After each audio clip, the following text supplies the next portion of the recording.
आज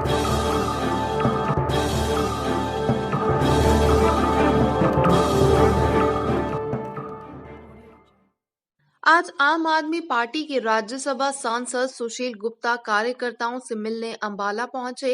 इस मौके पर सुशील गुप्ता ने मीडिया से बातचीत करते हुए कहा कि 4 महीने से हमारे देश के किसान दिल्ली बॉर्डर पर धरने पर हैं, परंतु भाजपा सरकार की उदासीनता के कारण वार्तालाप के दरवाजे भी बंद हो चुके हैं।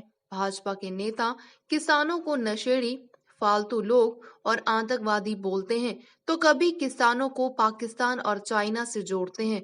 हरियाणा के कृषि मंत्री कहते हैं कि किसान तो अपनी इच्छा से मर रहे हैं। 26 जनवरी को भाजपा नेता और दीप सिद्धू की अगुवाई में लाल किले पर ड्रामा किया गया। किसानों पर राजद्रोह के केस किए गए। किसान आंदोलन को कुचलने के लिए भाजपा विधायकों की अगुवाई में किसानों पर पत्थर बरसाए गए, लेकिन किसानों ने शांतिपूर्ण तरीके से आंदोलन को चलाया है। मैंने इससे बड़ा आंदोलन नहीं देखा। हाँ, नमस्कार। आज मेरा अंबाला आने का मकसद ये है कि पिछले 4 महीने से हिंदुस्तान के सभी किसान बॉर्डर के ऊपर बैठे हुए हैं, परंतु बीजेपी की केंद्र की सरकार बहुत उदासीन है। अब किसानों से बात की वार्तालाप के दौर भी बंद हो चुके हैं। प्रधानमंत्री जी ने आज तक किसानों से बात नहीं की। कृषि मंत्री जो बात करते थे संसद में, मैंने उनसे कहा भी कि आप 3-3 डिग्री के टेम्परेचर में किसान बैठे रहे, क्या आप 50 डिग्री के टेम्परेचर के अंदर भी इनको बैठाना चाहते हैं खुली छत के नीचे? ये तीनों काले कानून जिस दिन से आए थे उस दिन से विरोध हो रहा है, परंतु हरियाणा सरकार अहंकार के अंदर मनोहर लाल खट्टर जी कभी इनको आतंकवादी कहते हैं, कभी चाइना से जोड़ते हैं, तो कभी पाकिस्तान में इनकी नींद जोड़ते हैं। यहाँ के सांसद जांगड़ा जी किसानों को नशेड़ी और फिजूला व्यक्ति बताते हैं। हरियाणा के कृषि मंत्री किसानों की शहादत को कहते हैं कि ये तो अपनी इच्छा से मर रहे हैं। ऐसा व्यवहार 26 जनवरी के दिन बीजेपी के लीडर्स की अगुवाई के अंदर, दीप सिद्धू की अगुवाई के अंदर लाल किले पर ड्रामा किया, किसानों के ऊपर राजद्रोह के केस दर्ज किए, किसानों पे उसी रात शाम के इस आंदोलन को कुचलने के लिए बीजेपी के विधायकों की अगुवाई के अंदर पत्थर बरसाए गए, परंतु किसानों ने बहुत शांतिपूर्ण तरीके से इस आंदोलन को चलाया है। मैंने अपनी जिंदगी में इससे लंबा आंदोलन नहीं देखा। सुशील गुप्ता ने बताया कि 4 अप्रैल को जींद में आम आदमी पार्टी द्वारा किसान महापंचायत रखी गई है, जिसमें दिल्ली के मुख्यमंत्री अरविंद केजरीवाल बतौर मुख्य अतिथि शिरकत करेंगे। इस किसान महापंचायत में 50,000 किसानों के पहुंचने की उम्मीद है। आज मैं अंबाला के किसानों से निमंत्रण देने के लिए पहुंचा हूं।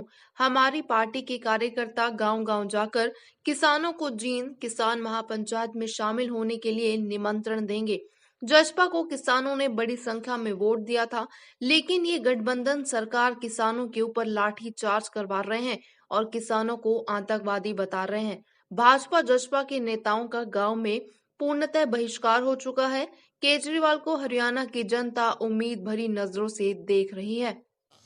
आम आदमी पार्टी पहले दिन से किसानों के साथ है, चाहे बॉर्डर पे वाईफाई लगाने की बात हो, बिजली पानी की बात हो, शौचालय सफाइयों की बात हो, भोजन सेवा के प्रबंध की बात हो, या केंद्र सरकार ने जब स्टेडियम जेल बनाने के लिए मांगे किसानों को रखने के लिए, तो अरविंद केजरीवाल जी ने कहा कि मैं ये अन्नदाता है, इसकी सेवा कर सकता हूँ, इनकी बात सुनी जानी चाहिए, इनको जेल बनाने के लिए स्टेडियम नहीं दे सकते।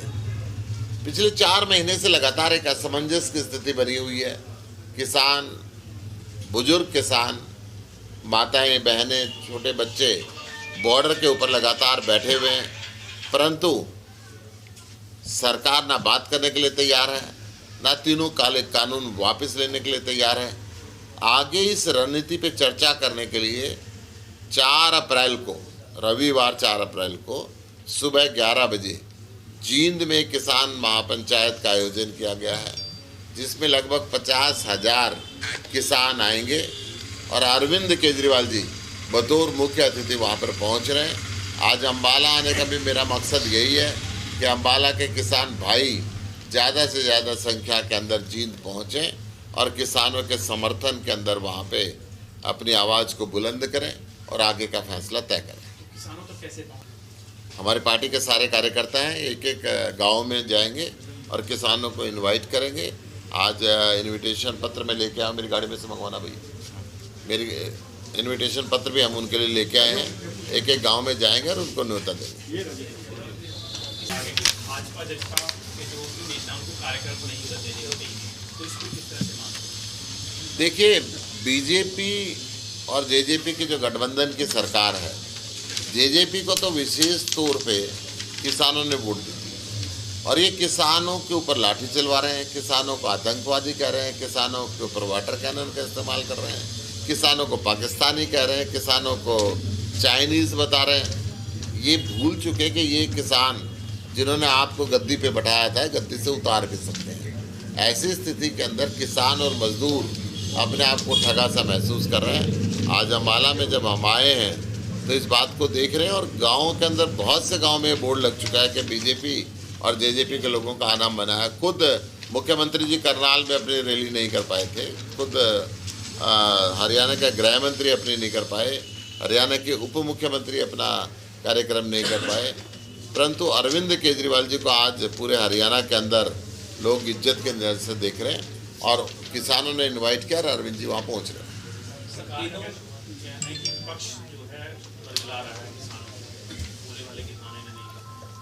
देखिए, किसानों की ज़मीन को गिरवी रखने का पूरा प्रावधान बीजेपी की सरकार ने कर दिया। किसानों की फसल अडानी और अंबानी जैसे परिवारों की यहाँ एक तरीके से बेच दी गई है। मजदूर और किसान दोनों अपने आप को ठगा महसूस कर रहे हैं। सरकार जो मर्जी कहती रहे, परंतु सरकार अगर ये बात नहीं समझती है तो सरकार को इसका खामियाजा भुगतना पड़ेगा। सरकार कहती है कि इस कानून में बहुत सी कमियां, उनको बदल लो। किसान कहते हैं डेथ का वारंट पे साइन है, या तो मृत्यु होती है या नहीं होती, बीच का कोई रास्ता नहीं होता। सरकार कहती है कि 2 साल के लिए इस कानून को हम टाल देते हैं। मतलब क्या, अगर 2 साल के लिए टालने के लिए तैयार हो आप इसकी कमियां हटाने के लिए तैयार हो, आप इसको बदलने के लिए तैयार नहीं। आप ये चाहते हैं एक बार आंदोलन खत्म हो जाए दोबारा लागू कर दें। तो जनता और किसान आज सरकार पे विश्वास करना बंद कर चुका है। मजबूर करेंगे हरियाणा में, तो आम आदमी पार्टी सपोर्ट करेगी या क्या? आम आदमी पार्टी किसानों के हर एक्शन के साथ है और मोरल तौर पे तो ये सरकार खत्म हो जानी चाहिए, इनको भंग हो जानी चाहिए।